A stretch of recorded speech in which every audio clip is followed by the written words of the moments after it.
Halo teman-teman semuanya, pada kesempatan kali ini kami dari kelompok 2, saya Isabel Pangau dan juga teman saya Michli Bambu, kami akan membahas salah satu topik yang sering diperbincangkan bahkan tidak jarang diperdebatkan, yaitu tentang baptisan roh dan karunia roh.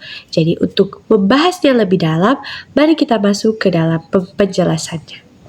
Di video ini kita akan membahas apa itu baptisan roh kudus menurut Alkitab, bagaimana kaitannya dengan karunia roh terutama bahasa roh, perbedaan pandangan karismatik dan teologi reformasi, dan menjawab pertanyaan, apakah kamu sudah dibaptis roh kudus dan kenapa kamu nggak berbahasa roh? Jadi sebelum kita masuk ke dalam pembahasan yang lebih dalam lagi, kami mau mengingatkan bahwa video ini tersusun bukan atas opini kami, melainkan kami melakukan literasi digital dengan menggunakan metode lateral dalam proses pencarian informasinya. Yaitu yang pertama, kami mencari sumber-sumber yang akan kami gunakan untuk mendukung topik kami. Yaitu yang pertama, kami menggunakan beberapa sumber dari YouTube, dan juga beberapa sumber dari TikTok. Lalu kami juga menggunakan AI yaitu Cici untuk membantu proses pengolahan informasi kami. Jadi, yang pertama setelah kami menemukan sumber-sumber yang ada, kami memeriksa kredibilitas sumber itu.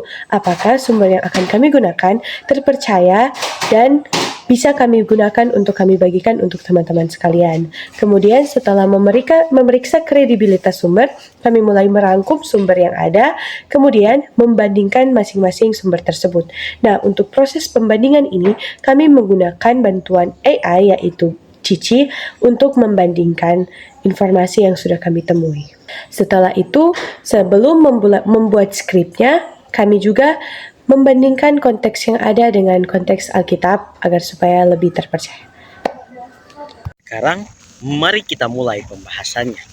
Dalam Kisah Para Rasul 2, saat hari Pentakosta, Roh Kudus dicurahkan, dan di saat itulah para murid-murid mulai berkata-kata dalam berbagai bahasa asing, baik bahasa yang dikenal sebagai dialek dari daerah lain maupun bahasa yang tidak dikenal manusia di tempat itu.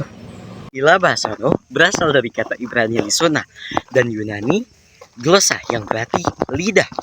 Dalam Alkitab, bahasa roh adalah manifestasi dari kehadiran roh Allah melalui lidah manusia. Tapi, menurut 1 Korintus pasal 12, setiap orang percaya diberi karunia yang berbeda-beda oleh Roh Kudus sesuai dengan kehendak Allah. Bahasa roh merupakan salah satu dari banyaknya karunia yang Allah berikan untuk manusia. Dalam pandangan karismatik, pengalaman supernatural seperti bahasa roh, nubuat, dan penyembuhan sering dianggap sebagai tanda kepenuhan Roh Kudus.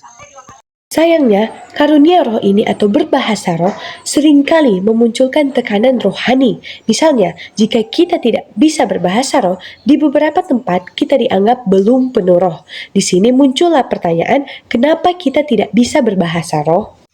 Padahal, dalam ibadah, seperti dijelaskan dalam beberapa video TikTok, hanya 2-3 orang saja yang boleh berbahasa roh dan harus ada penerjemahnya.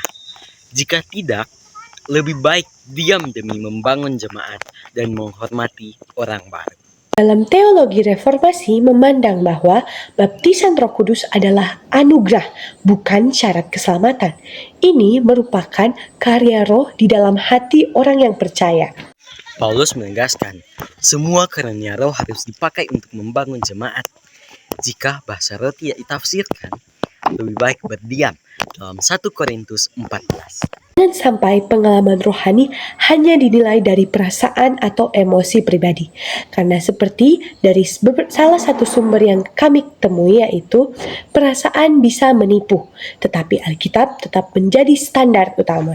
Jadi, mari kita renungkan, apakah hidup kita menunjukkan buah roh? Apakah kita bertumbuh dalam kasih, sukacita, damai sejahtera, dan kebenaran? Juga perlu mengingat bahwa tidak semua orang diberikan karunia berbahasa roh. Yang penting bukan apakah kita bisa berbahasa roh, tetapi apakah kita bisa hidup dalam kasih dan melayani sesama. Lisan Roh Kudus seharusnya mendorong kita untuk lebih dalam membaca firman Tuhan, semakin serupa dengan Kristus dan melayani gereja serta masyarakat. Karunia roh bukan tujuan akhir, tetapi awal dari transformasi rohani yang akan terus berlangsung. Jadi, baptisan Roh Kudus adalah pekerjaan Allah yang memberi kuasa kepada orang percaya, bukan sekadar pengalaman emosional.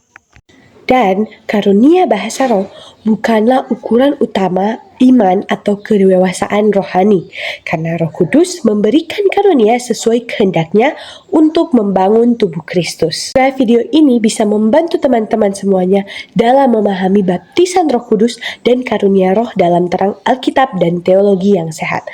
Mohon maaf jika dalam penyampaian kami di video ini terdapat kekurangan dalam penyampaian kami, dan Tuhan Yesus memberkati.